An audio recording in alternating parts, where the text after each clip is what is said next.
अवधूत चिंतन श्री गुरुदेव दत्त श्री स्वामी समर्थ। स्वामी समर्थ तारक मंत्र। तारक मंत्रामध्ये अफाट सामर्थ्य आहे, जे केवळ शारीरिकच नाही तर मानसिक शांती देखील प्रदान करते। असे मानले जाते की स्वामी समर्थांची देवी ऊर्जा तारक मंत्रामध्ये गुंतलेली आहे। जे भक्त भक्तीने त्याचे पठण करतात त्यांना सर्व व्याधीतून स्वामी समर्थ बरे करतात। स्वामी समर्थांचा तारक मंत्र विविध आव्हानांसाठी एक उपाय असल्याचे सिद्ध झाले आहे। त्यामुळे नैराश्याचा सामना करणाऱ्या किंवा जीवनाची वाट हरवलेल्या व्यक्तींना मार्ग मिळतो। चिंतन श्री गुरुदेव दत्त श्री स्वामी समर्थ। श्री स्वामी समर्थ तारक मंत्र अर्थ। निशंक होई रे मना, निर्भय होई रे मना। या शब्दांनी भक्तांना निर्भय होण्याचा आशीर्वाद दिला जातो। प्रचंड स्वामीबळ पाठीशी नित्य आहे रे मना। श्री स्वामी समर्थांची शक्ती नेहमी त्यांच्या पाठीशी असते असा विश्वास या शब्दांनी भक्तांना दिला जातो। तर के अवधूत हे स्मरणगामी या शब्दांनी श्री स्वामी समर्थांच्या अवर्णनीय शक्ती आणि त्यांच्या स्मरणात असणाऱ्या भक्तांवर होणाऱ्या कृपेचा उल्लेख केला आहे। अशक्य ही शक्य करतील स्वामी या शब्दांनी भक्तांना विश्वास दिला जातो की स्वामी समर्थ सर्व अशक्य गोष्टी शक्य करू शकतात। तिथे स्वामी चरण तिथे न्यून काय। स्वामी समर्थांच्या चरणात असणाऱ्या शक्तीचा उल्लेख या शब्दांनी केला आहे। स्वयंभक्त प्रारब्ध घडवी ही माय। श्री स्वामी समर्थांच्या कृपेने भक्तांच्या प्रारब्धाचे पालन होत असल्याचा उल्लेख या शब्दांनी केला आहे। ना काळही ना नेई तयाला। श्री स्वामी समर्थांच्या आज्ञेविना काळही त्यांच्या भक्तांना हात लावू शकत नाही असे आश्वासन या शब्दांनी भक्तांना दिले आहे। परलोकी ही ना भीती तयाला।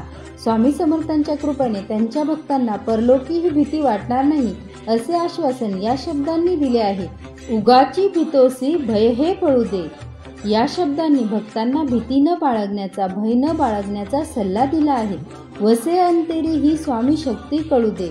स्वामी समर्थांच्या शक्तीचा अनुभव घेण्याचा सल्ला या शब्दांनी भक्तांना दिला आहे। ही जन्म मृत्यू असे खेळ ज्यांचा। भक्तांना श्री स्वामी समर्थांच्या शक्तीचे आश्चर्यकारक रूप या शब्दांनी दाखवले आहे। नको घाबरू तू असे बाळ त्यांचा। श्री स्वामी समर्थांच्या प्रेमळ रूपाची आठवण या शब्दांनी भक्तांना करून दिली आहे। खरा होई जागा श्रद्धेसहित या शब्दांनी भक्तांना श्रद्धेशी खरे राहण्याचा सल्ला दिला आहे। कसा होसी त्याविन तू स्वामी भक्त। श्रद्धा असल्याशिवाय स्वामी भक्ती शक्य नसल्याचे या शब्दांनी सांगितले आहे। आठव कितीदा दिली त्यांनीच साथ। स्वामी समर्थांच्या कृपेची आठवण या शब्दांनी करून दिली आहे। नको डगमगू स्वामी देतील हात। श्री स्वामी समर्थांच्या कृपेचे आश्वासन या शब्दांनी दिले आहे।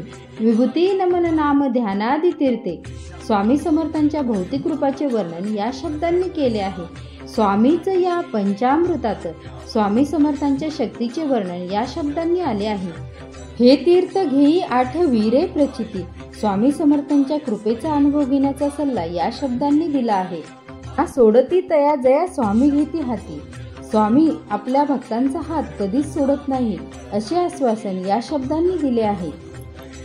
तारक मंत्राचे तीर्थ बनून ते पिल्याने मनातील भीती नष्ट होते, सर्व कामे पूर्ण होतात, आयुष्यात कशाचीही कमी भासत नाही, मृत्यूचे भय नष्ट होते, श्री स्वामी समर्थांवरील विश्वास वाढतो, संकटातून सुटका होते, स्वामी समर्थ महाराजांची कृपा प्राप्त होते। श्री स्वामी समर्थ।